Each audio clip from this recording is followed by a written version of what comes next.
Good afternoon, and welcome to today's webinar, Protecting Children from Drinking Water Contaminants, Local Health Studies on Cape Cod. My name is Michelle Dixon, and I am the Program and Development Director for the Massachusetts Breast Cancer Coalition, and I'd like to thank you all for joining us today.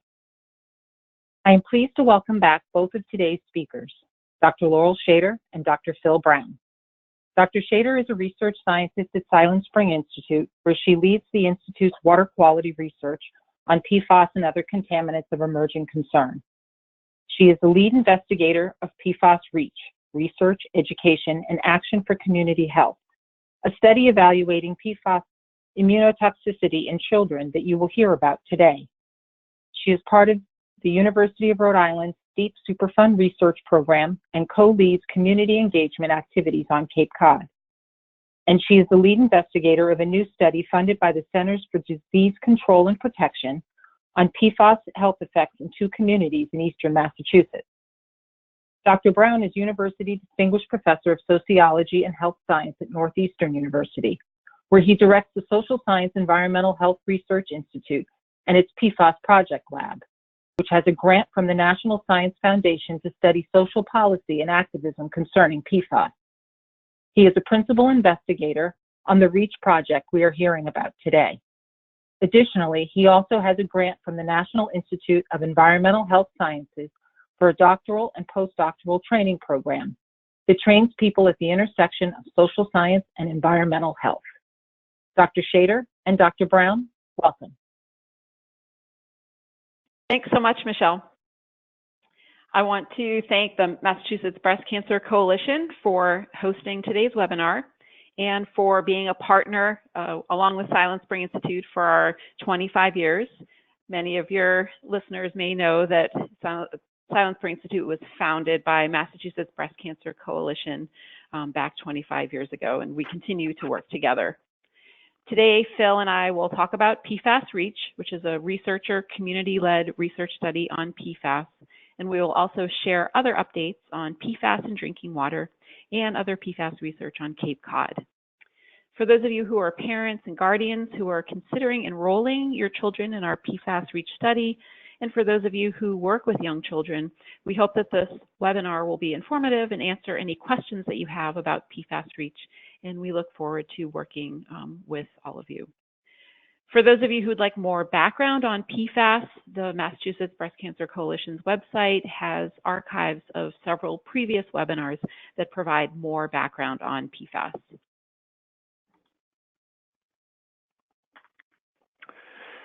So PFAS are very much in the news.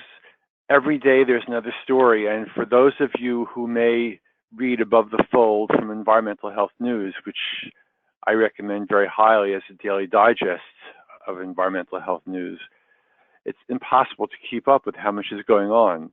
And certainly here in New England, where there's been a lot of contamination sites that have become quite well known, many of you will see this in local papers as well. So on Cape Cod, nearly half of the private wells that Laurel and her team have sampled have PFAS. And these chemicals just turn up all the time, and they're in products that we use every day, as you see on this next slide. Virtually anything that you could think of has the potential for PFAS, whether it's something that we sit on, something that we wear, something that we clean with, something that we use for recreation. Because the qualities of these chemicals are non-stick, they're stain resistant, they're waterproof, and they're grease-proof. So if you just look, for instance, yesterday, there was today a very big story in Above the Fold about PFAS in ski wax. For those of you who like to do cross-country skiing, it's become a very important thing, and it's being banned in schools, but the professional racers are still using it, and the companies are being put under pressure to get rid of it. Obviously, you see here, one of the most common things that somebody might use is floss. So we're trying to clean our teeth and be healthy, but we're at the same time putting in our bodies PFAS. And if we're trying to eat healthy, whether this is a meat burger or a veggie burger, it might come wrapped in food wrapping that's full of PFAS. And we also get PFAS directly in food because of moving through the waste stream. So there's a lot of sources for it. When many of us started to first look, we thought mainly about the production sites from DuPont and 3M and from companies that were using their products to manufacture other products. More recently, we found that the firefighting foams that are used to combat fuel fires, aqueous fire film AFFF foams, are the very well-known source in hundreds and hundreds of sites around the country, but also in landfills, in wastewater treatment plants, and material that comes out of those wastewater treatment plants that's now being spread as fertilizer now has become a new route for dairy and for other food sources.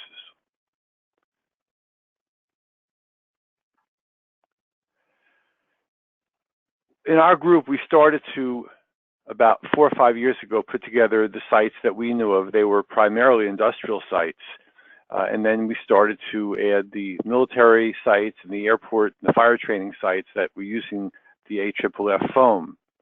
And as we were doing this, our friends at the Environmental Working Group said, you know what, we have been also thinking about a map of sorts, and that would be to use this EPA data.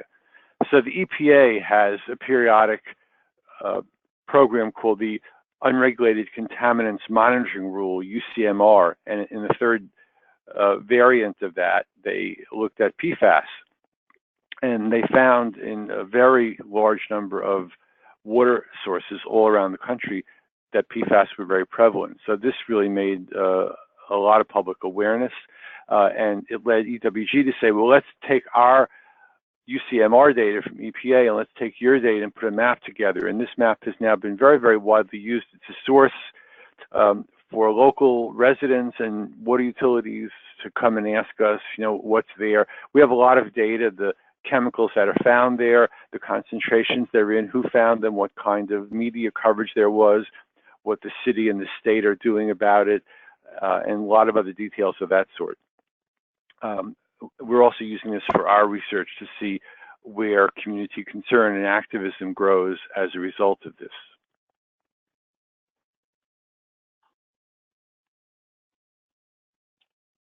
So just last week, the Environmental Working Group issued a new report.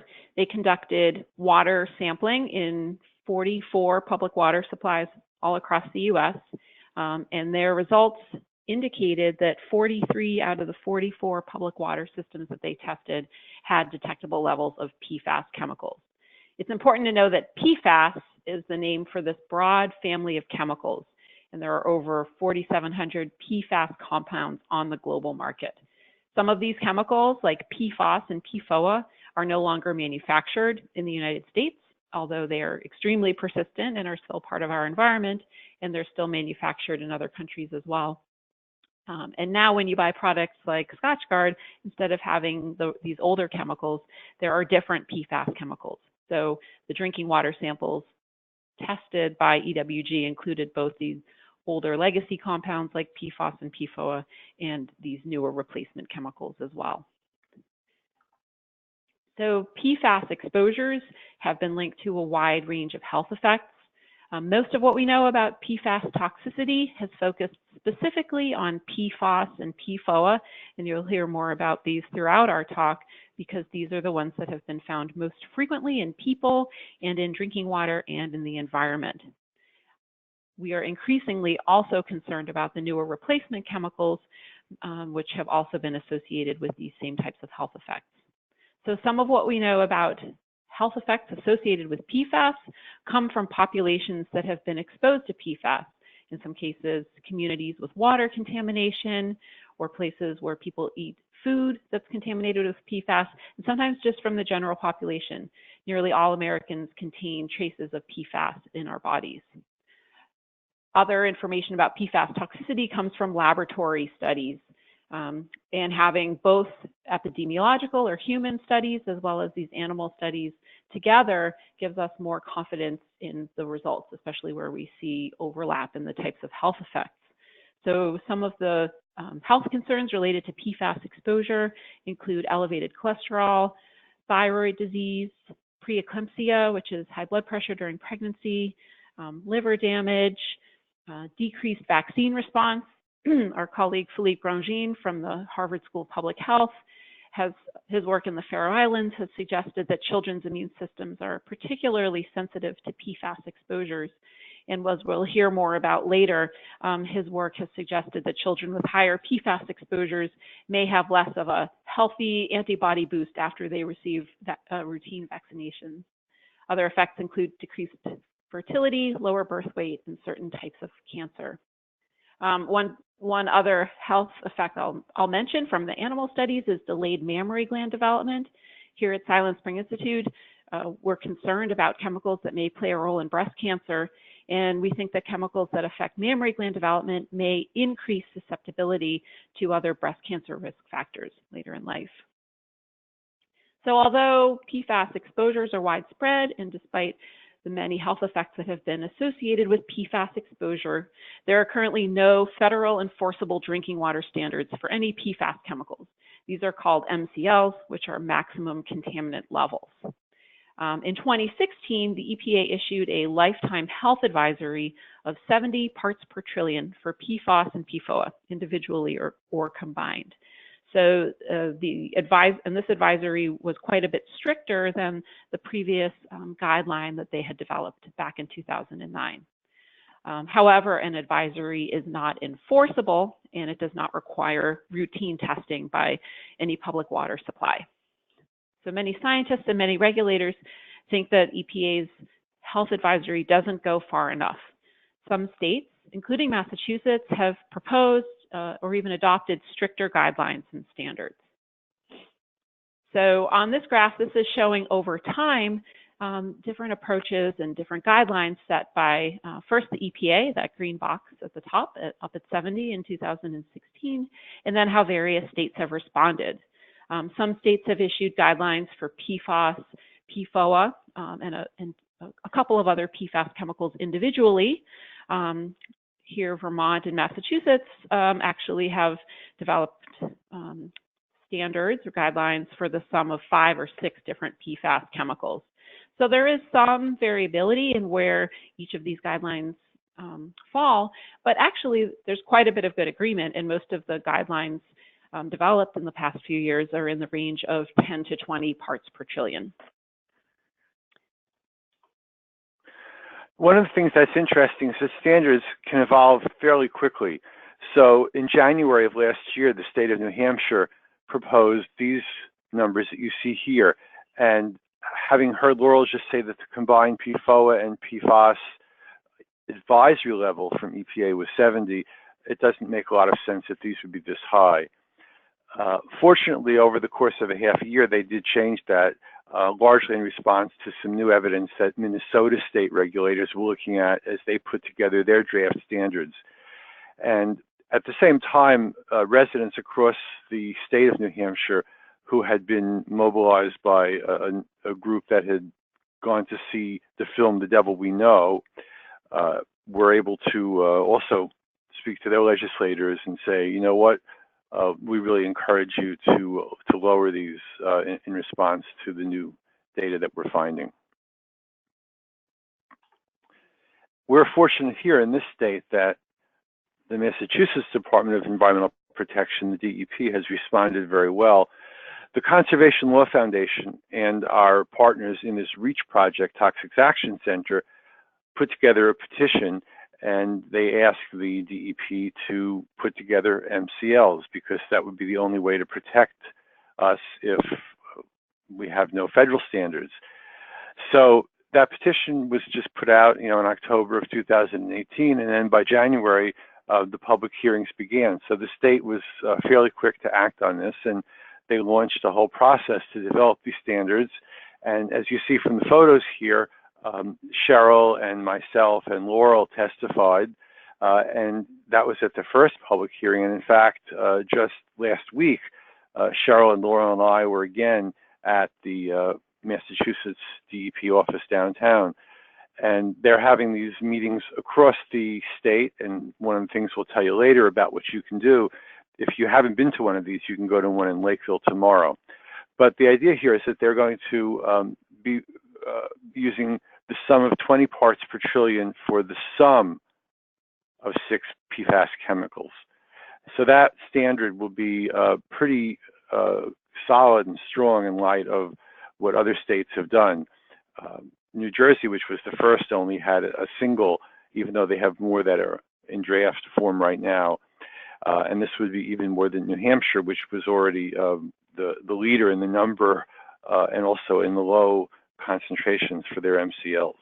So this is a good sign, and we're pleased to see a lot of residents from around the state, especially came to the first public hearing, and again to the one just last week.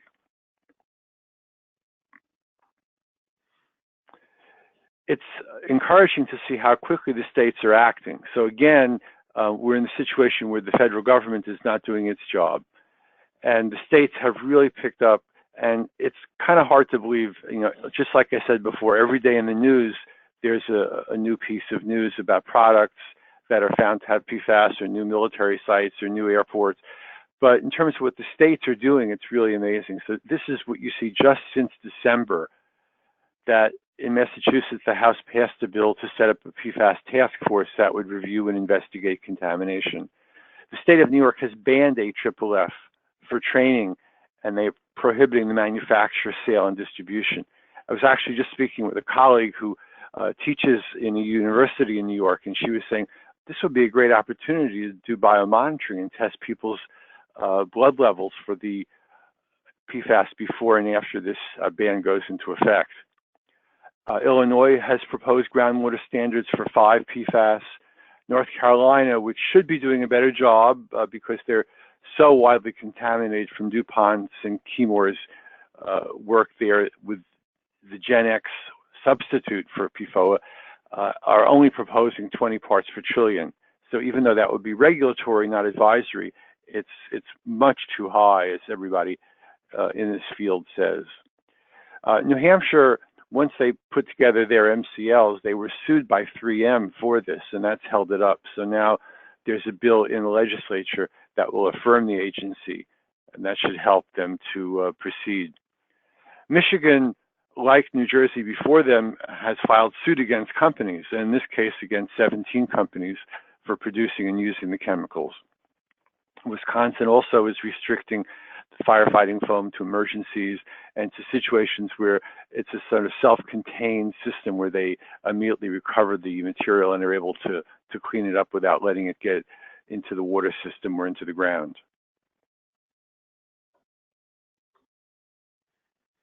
Okay, so PFAS have actually been in products for decades. They were widely incorporated into products starting in the 1950s, but it wasn't really until the past 10 or 20 years where scientists became aware of the widespread presence of PFAS in the environment. Some of the earliest work documented PFAS accumulating in Arctic food webs and at high levels in polar bears. And it's really been just in the last 5 or 10 years with the widespread discovery of PFAS in drinking water that this has become such an important public health topic. Silentspring Institute was the first to find PFAS in drinking water on Cape Cod. And this was 10 years ago as part of a broader study of unregulated emerging contaminants in public and private drinking water wells on Cape Cod. And this was before PFAS were showing up in the news every day and before there was so much awareness of how common they were in the environment. Our public well study in 2010, where we just looked for PFOS and PFOA, showed that both of these chemicals were present in drinking water on Cape Cod, and particularly in the Hyannis public water supply. And back at that time, the EPA was only regulating PFOS at a guideline level of 200 parts per trillion for PFOS and 400 for PFOA. And now we're looking at 70 from the EPA and even lower levels from individual states, as Phil just laid out. And then in 2011, we conducted a parallel study on private wells on Cape Cod. And for this, we were able to look at a wider range of individual PFAS chemicals. And we found a combination of both the longer chain, the older compounds like PFOS, as well as the newer replacement compounds. For instance, PFBS, which is currently added to new formulations of Scotch Guard. Cape Cod drinking water is vulnerable to PFAS contamination because the aquifer is a sand and gravel aquifer, and everyone relies on shallow public or private drinking water wells as their source of drinking water. So since that time, there's been PFAS discoveries in different parts of Cape Cod as well. Following our testing in 2010, 2011, Phil mentioned the UCMR testing that EPA required from 2013 to 2015. So most of the public water supplies on Cape Cod and 170 other water supplies in Massachusetts were required to test for 6 PFAS chemicals in their wells. Through this, it was discovered that the Hyannis water system actually had PFAS levels in 2 of their wells that were above the EPA advisory at the time. And so this prompted the water system to turn those wells off and install activated carbon filtration. Then in 2016, the EPA lowered its guideline to 70 parts per trillion, and the Hyannis water system put in place a temporary do not drink advisory for about a month and a half until they were able to bring the PFAS levels down below that new guideline. So since 2015, the Hyannis water supply has done a lot to install new treatment, as well as to purchase water from other water systems in order to substantially reduce the PFAS levels and to meet the state and EPA guidelines. In Mashpee, which is another town on Cape Cod, one PFAS chemical was discovered in a public well through that UCMR testing in 2013 to 2015. And then subsequent testing in 2017 by Joint Base Cape Cod showed that that well actually had PFAS levels above the EPA's lifetime health advisory. So that well was turned offline, and the Air Force has worked to install treatment so that that well can be turned back on. PFAS have also been found in private wells near Joint Base Cape Cod. 33 private wells were found to exceed the lifetime health advisory. And the Air Force is providing bottled water, whole house filtration, and connections to municipal water for those homes. In addition, the Air Force has also connected a 93-unit mobile home park to municipal water. And at the end, I'll mention additional private well testing that Silentspring Institute, along with University of Rhode Island and Harvard, is conducting currently as part of our STEEP Superfund research program. So now we'd like to tell you about PFAS Reach, which is Research, Education, and Action for Community Health. This is funded by the Research to Action program at the National Institutes of Environmental Health Sciences. And there are 3 main components to our PFAS Reach study. The first is a study of the effects of PFAS exposures on children's immune systems. The second is the development of an online resource center called the PFast Exchange. And the third is an evaluation of the experiences of communities that have been affected by PFAS water contamination. So this is really a great partnership between researchers and community partners. We have a really well-qualified team. So Phil and I are the principal investigators of the study, and our other core scientific partner is Courtney Kerrigan at Michigan State University. Our core community partners are Testing for Pease up in Portsmouth, New Hampshire, Massachusetts Breast Cancer Coalition, and the Toxics Action Center.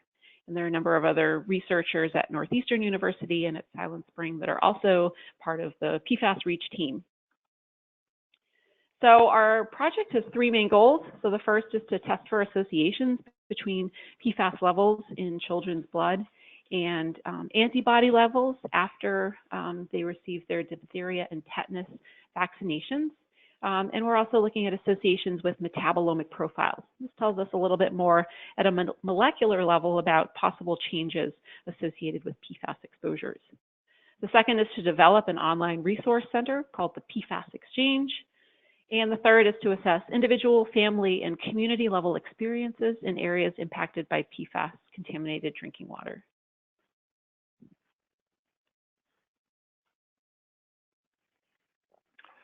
So one of the things that we are doing is analyzing the community experiences, because in all the work that we've ever done with our team and with Silentspring over the years, and we've been working together on a number of other projects for over 15 years, we've always been very concerned about how communities discover the problem and how they act on it. And without that community action, we really wouldn't have as much good science as we have, and we certainly wouldn't have the policy changes, the remediation efforts, and everything else needed to clean up and prevent future contamination.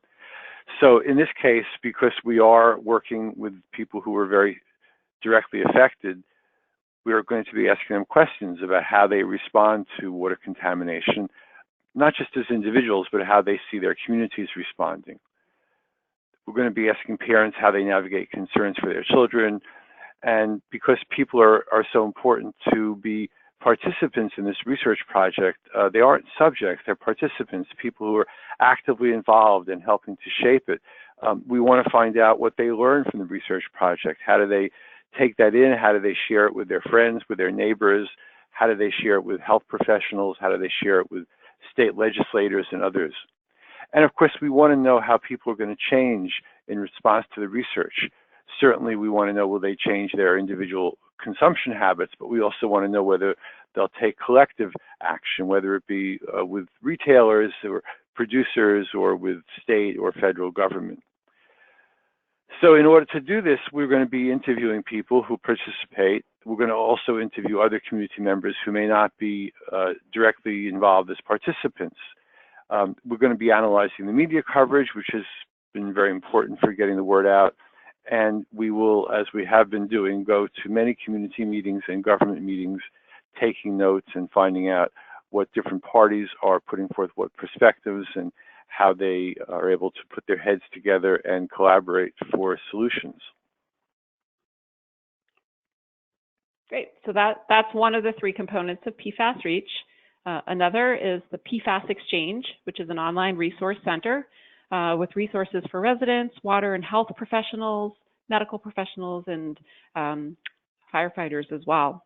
The goals of our exchange are to support connections and knowledge sharing among communities. We are in the process of creating a data interpretation tool so that individuals who've had their blood tested or who know about PFAS levels in their water can type those into our online tool, and based on our Derby digital exposure report back interface tools developed here at Silentspring Institute, users can receive context-rich information to help them better understand what those results mean. So the PFast Exchange is live online now at www.pfastexchange.org, and it's really an evolving resource. So over time, we'll be adding more components and features. To give you a flavor of the types of information we currently have on the Exchange, we are in the process of developing a series of fact sheets on how you can reduce your exposure to PFAS, how PFAS can affect your health, and information about PFAS in drinking water. And then we also have an interactive map that shows contamination sites identified by the PFAS project, as you heard about from Phil already. And it also provides information about community groups in each state and how various states have responded. So for people who are just new to this topic, who've maybe recently discovered PFAS in their drinking water, this is a tool to help provide them with new information and to connect with other groups or individuals in their area who are addressing these same types of questions. And the Exchange also provides information about our children's health study, which is focused on better understanding whether PFAS exposures in young children affect their immune systems. So the scope of the children's immunotoxicity study is to include 120 preschool-aged children, and we're focused on two communities. So one is in Hyannis on Cape Cod, and I previously mentioned the past water contamination in Hyannis. It's important to keep in mind that PFAS can stay in our bodies for long periods of time. So even though the Hyannis water system has put in place treatment, and for several years now, it's possible that that people are still carrying elevated levels of PFAS in their bodies, or that there are some lingering effects from those exposures in the past. The other half of our children will will be from the Pease Trade Port in Portsmouth, New Hampshire. And just like in Hyannis, the Pease Trade Port has taken steps starting in 2014 to install treatment and to turn off their most contaminated well. So the PFAS levels in the water system there are drastically lower than they used to be. But again, we're concerned about the potential long-term effects from past exposures. Children will provide blood samples that will be analyzed for PFAS levels, for levels of antibodies, for diphtheria and tetanus and measles, and we'll also be measuring markers of metabolomic markers of inflammation. Again, this provides more of a lens at a molecular level of how PFAS may be affecting our bodies. And we will be evaluating whether PFAS levels in children's blood are associated with lower levels of antibodies or with changes in the levels of certain markers of inflammation. So why are we focused on these responses to vaccinations? So based on research in the Faroe Islands conducted by Philippe Grandjean, his work suggests that children with higher PFAS levels in their bodies appear to have lower antibody levels, and this is an indication that their immune systems are in some way being suppressed by their PFAS exposures. When we get our vaccines, we expect those to boost up our antibody levels to help us fight off a disease if we get exposed to that disease. And this is consistent with evidence from animal studies as well. The National Toxicology Program in 2016 conducted a systematic review that concluded that PFAS and PFOA are presumed to be an immune hazard to humans. And this conclusion was based on evidence both from studies in people as well as laboratory studies in animals. So for children in Hyannis, in order to be eligible for the study, they need to have lived in Hyannis or attended daycare in Hyannis for at least a year prior to May 2016. Or they can also be eligible if their mothers lived or worked in Hyannis for at least a year prior to May 2016. And again, that's when the Hyannis water system took steps to drastically reduce the PFAS levels in the drinking water. So what do parents or guardians have to do? So after enrolling their child in the study and filling out an informed consent form, we would ask them to bring their child to a clinic for collection of blood samples. For children in Hyannis who are taking part in the study, we're working with the Cape Cod Healthcare Lab Services on Yellow Brick Road in Hyannis. At Pease, we're working with the Portsmouth Hospital lab. And we would ask parents to come in about a month after their child's final DTaP booster shot. These are typically administered at age 4, but can also be administered at age 5 as well. We'll also have parents or guardians fill out a questionnaire. We would do the questionnaire by phone. The questionnaire asks where the child has lived and attended school or daycare, and has some questions about water consumption and early life, whether children were breastfed or formula fed. There are questions about where parents have lived and worked, and some questions about water consumption for the birth mother, as well as some information about diseases or health problems that the children or parents have had over time. There have been studies showing associations between PFAS exposure and fevers and other infectious diseases. So we will also send parents periodic text messages every 2 weeks over the course of a year to ask about how often their children have had these infectious diseases. I know my kids have had a lot of colds over the last few weeks. So we're looking to monitor children over the course of a year and see if there's any association between PFAS exposures and any of these infectious diseases.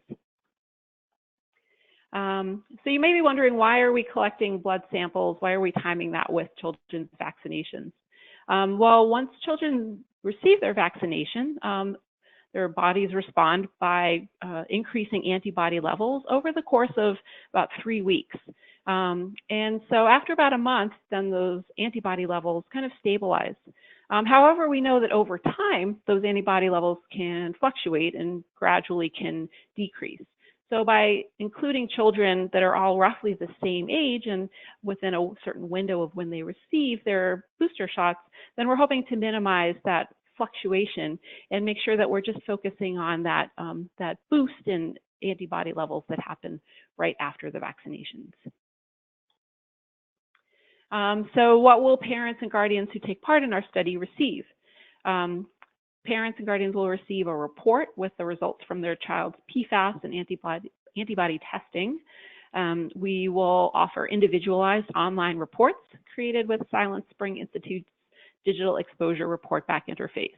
And these reports provide several layers of information. There are sort of an overview, summaries of the individual's results. There's a summary of the overall findings from the whole study, and then parents can also learn more specifically about how their child's level compares with other children in the study for each of the chemicals that we're testing for. They'll also receive $100 in gift cards as a thank you, and the satisfaction of knowing that they're contributing to improving our understanding of PFAS health effects in children's health. So PFAS Reach is currently open for enrollment for parents and guardians who'd like to learn more about the study. They can visit our website at pfastexchange.org/children's study. You can also reach our team by email at the email address on the screen, or by calling or texting us. So you may be wondering how you can help, even if you don't have children who are potentially eligible for our study. We're reaching out to all of you to share information about the study. If you know any parents of young children in Hyannis and also at the Pease Trade Port, sharing information about the study through parent networks.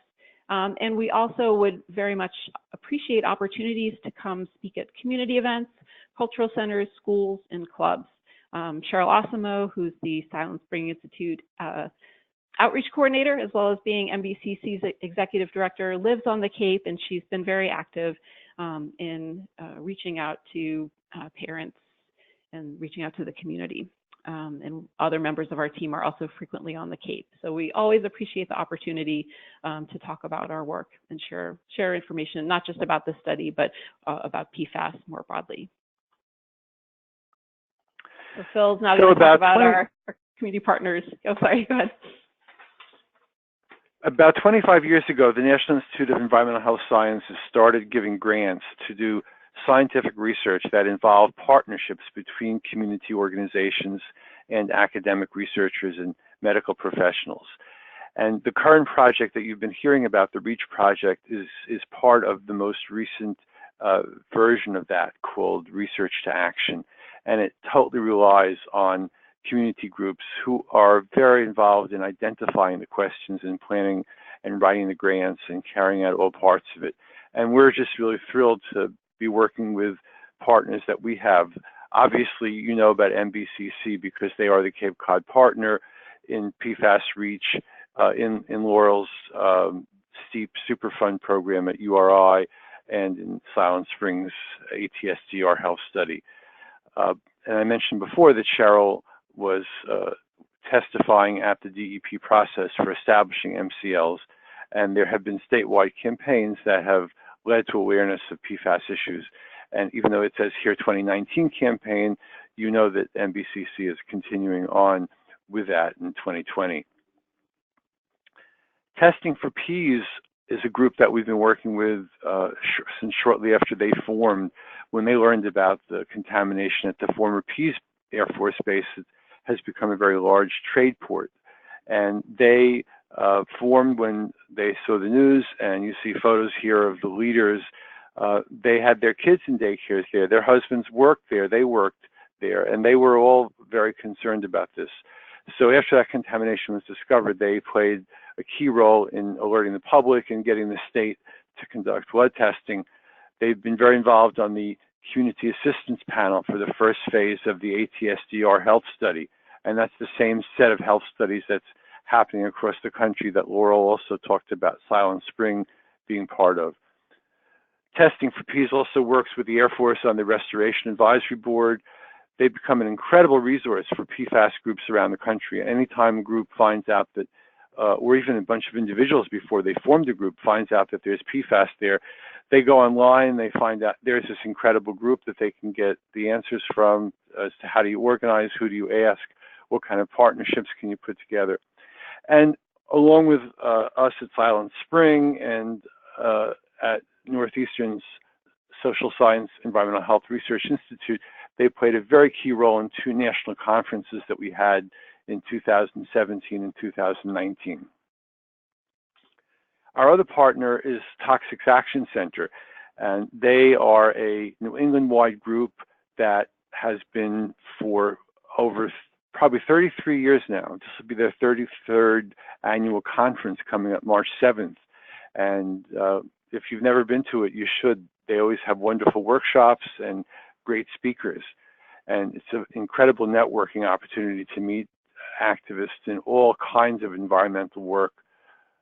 And they have been leading also a national PFAS coalition of some 24 groups around the country. So that they're making a foray outside of New England to work on a national level as well.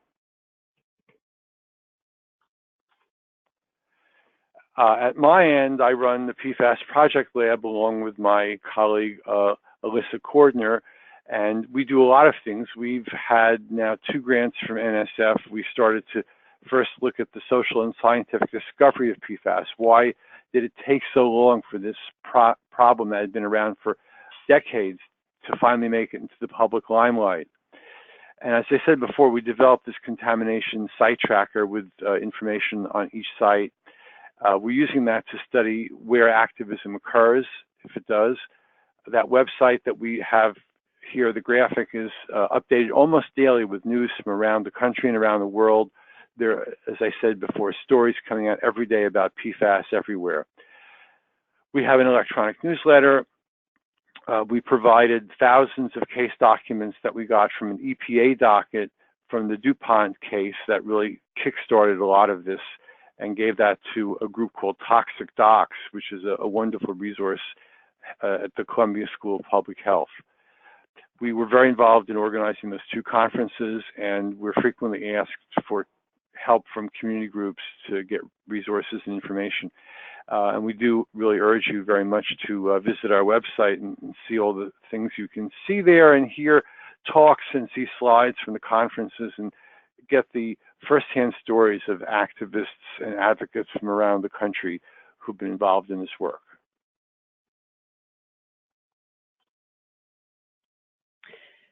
So today we mostly focused on the PFAS Reach study, and we wanted to get the word out to people on Cape Cod and throughout the state to let everyone know that we're ready to enroll children and to have this be a resource and answer people's questions about that particular study.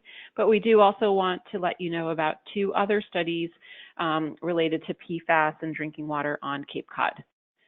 So the first is the ATSDR multi-site health study.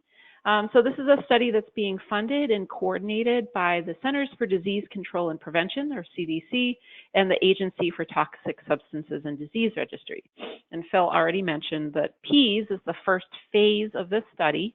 And in 2019, ATSDR awarded grants for 7 studies that would include communities all throughout the country. And the goal is to better understand associations between PFAS exposures and a very wide range of health effects.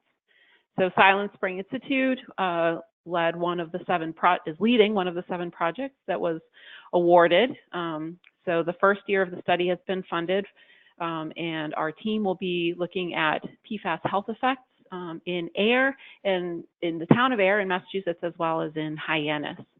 Our partners on the study are the Harvard School of Public Health, the Eastern Research Group, Massachusetts Breast Cancer Coalition, and the people of Air concerned about the environment.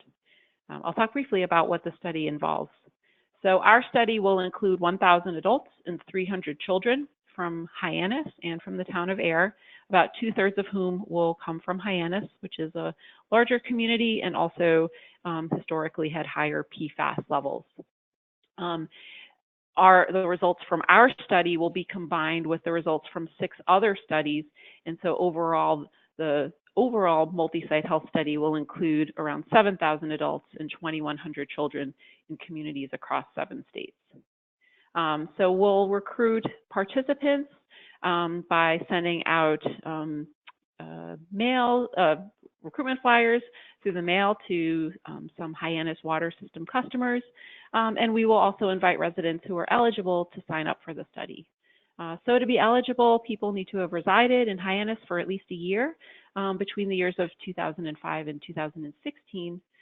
Or for children, another way to be eligible is if children's mothers resided in Hyannis for at least a year between 2005 and 2016 prior to the child's birth. Because this is being coordinated by ATSDR across many different sites, there's a lot of time that is required to organize and to get all the approval for this study. So we anticipate being able to start recruitment at some point in 2020. Participants in our study will be asked to provide blood and urine samples and to complete routine health screenings, for instance, getting their blood pressure measured and their height and weight. They'll fill out questionnaires about their residential history and medical history, where they've worked, and some questions about water consumption. Children will also complete some neurobehavioral tests. These are kind of puzzles and games that help assess learning and memory. The blood and urine samples will be measured for PFAS levels, for lipids, thyroid markers, markers of kidney function and immune function, and many other biological measures. And our study will also include measures of new and unidentified PFAS chemicals. We don't always know what the individual PFAS chemicals are that we've been exposed to, so we'll be looking to include new methods like total organofluorine methods and non-targeted screening to learn more about other PFAS exposures. And again, study participants will receive reports with their own results using our Derby tool. And finally, I'd like to tell you about the STEEP Superfund Research Program. This is funded by the National Institute of Environmental Health Sciences Superfund Research Program. And these are projects that include researchers from many different disciplines, engineers together with health researchers to tackle a set of questions from many different research perspectives. And if you'd like more information about the STEEP study, I recently gave a webinar that is available on the MBCC website, but I will provide a brief overview.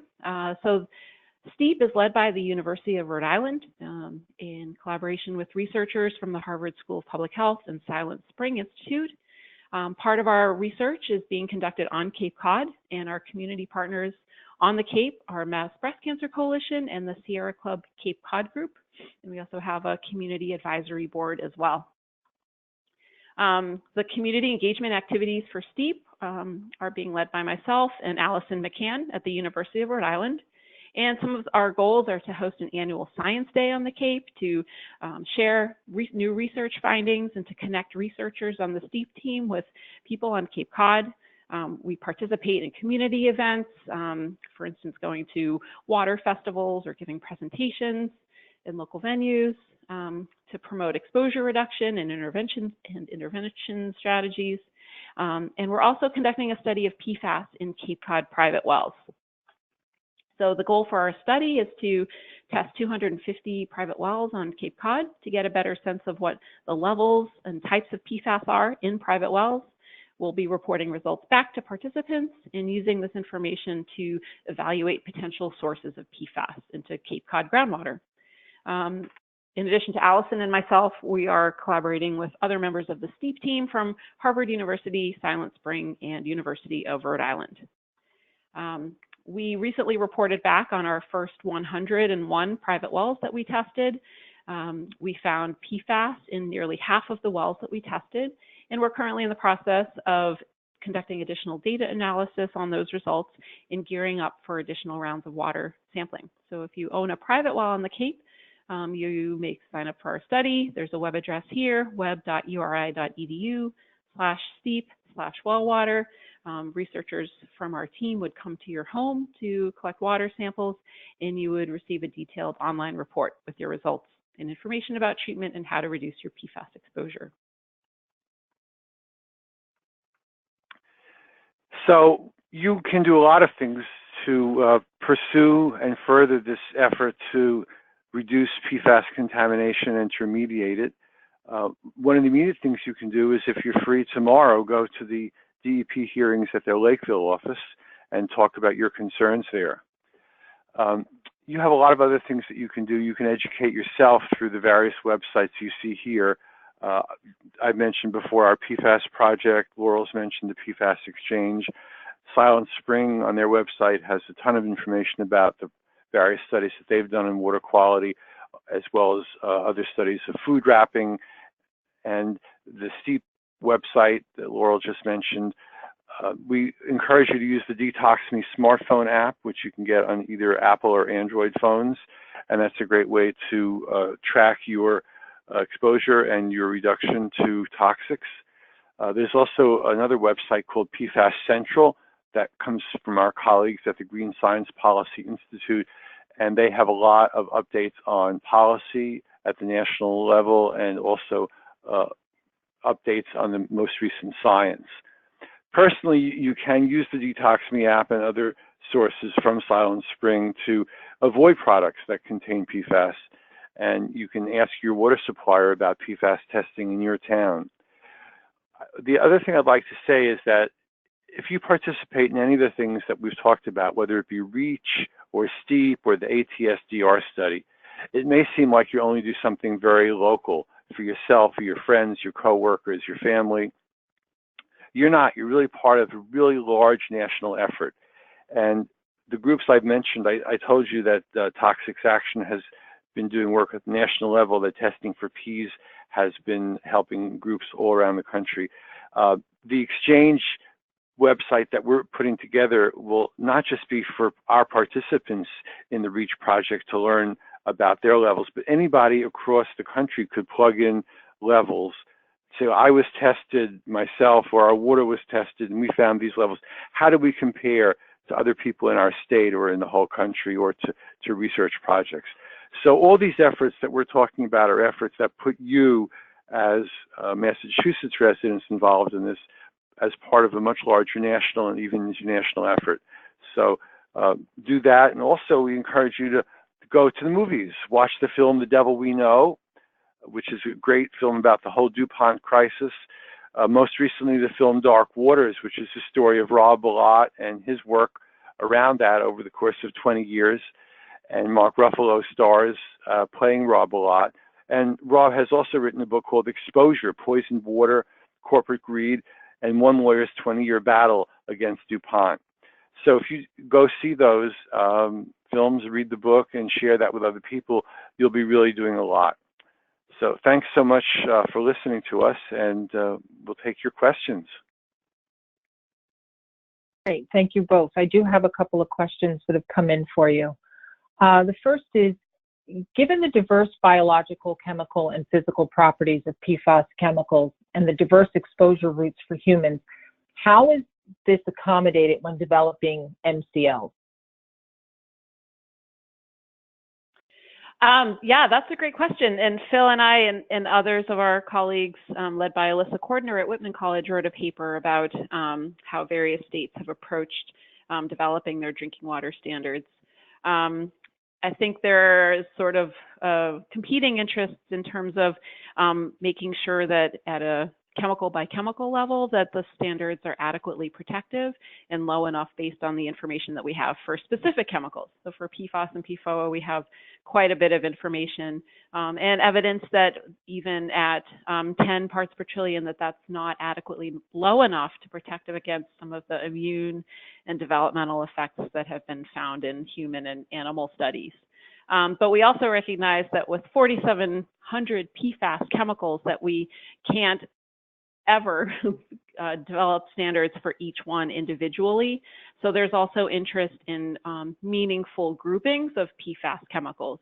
So the Massachusetts Department of Environmental Protection, in drafting their MCL, have taken an approach to start with PFAS and PFOA, and also to figure out, based on chemical similarities, which other PFAS chemicals can meaningfully be grouped together, and where there's an absence of health information, to assume that that they might be just as toxic as PFAS and PFOA.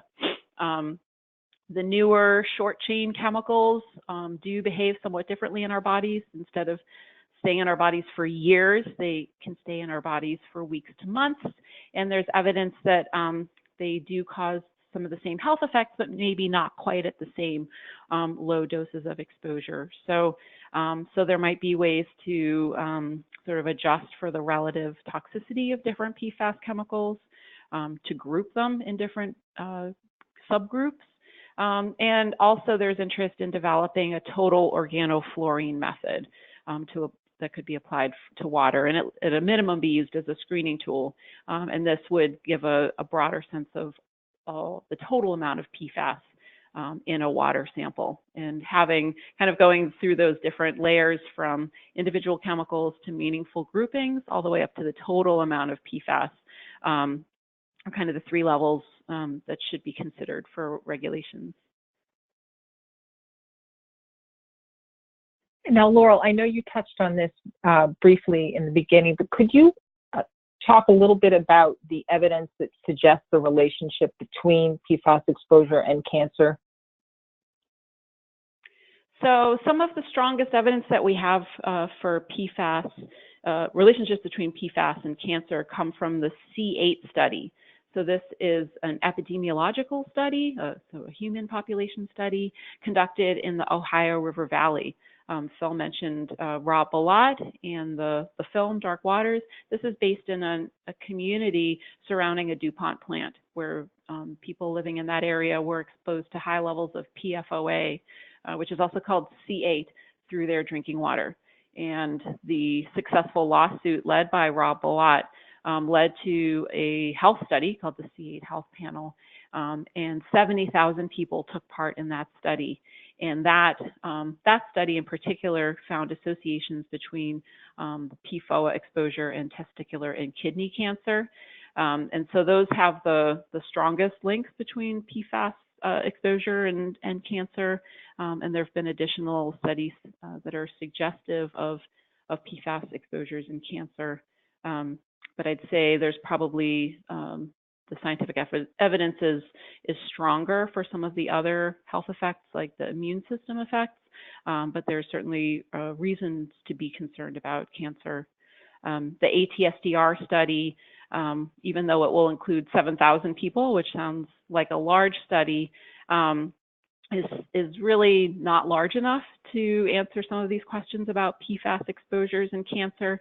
And I know that ATSDR is looking at additional study designs that would allow them to include more people, or to take other approaches that would allow them to evaluate exposures between PFAS and drinking water and cancer. Thank you. You had also mentioned that the ATSDR study will include air and Hyannis, and I've received a couple of questions regarding, are there other areas in Massachusetts that mimic Hyannis's high levels of PFAS? And I'm assuming air is one of them, but are there other areas in the state? Yeah, so in the 2013 to 2015 UCMR testing, there were 170 water supplies that were tested, and the testing wasn't very sensitive. So the water supplies weren't picking up on really low levels. They were only picking up on sort of higher levels, tens of parts per trillion of PFAS. So through that testing, there were 5 public water supplies that had detectable levels of PFAS. Hyannis had the highest levels detected as part of that testing. Another water supply that was affected is the Westfield Public Water Supply. Their public wells are located near the Barnes Air National Guard base, and that community has also been affected by PFAS in their drinking water, and they are actually part of a separate ATSDR study called the PFAS Exposure Assessments. Mashpee was a third water system that had detectable levels of PFAS, and then Hudson and Danvers were 2 other public water supplies. Since that time, there have been other water supplies found to have PFAS. The UCMR testing only included water systems that serve over 10,000 people, so some smaller systems weren't discovered until later, the town of Air being one of them. And there are also other areas, for instance, on Martha's Vineyard near the airport, where private wells have also been found to be affected. And MassDEP has a compilation of information about PFAS water testing on its website. Great, thank you. Well, I know we're right up against our 1 hour mark. So I don't see any other questions coming in at the moment. So I will say, on behalf of Cheryl Osimo, NBCC's Executive Director, and our Board of Directors, I want to thank you both, Laurel and Phil, for joining us for this informative session. You've given us so much to think about and so many resources to explore. And I do want to thank all of our listeners for joining us, and to reiterate what Laurel said earlier, that the recording for this webinar will be made available later today on NBCC's website, and you will find links to our previous PFAS webinars on that same page as well. So I thank you both again for taking the time to be with us today, and I wish all of our listeners a very good afternoon. Thank you. Thank you, You're Michelle. welcome.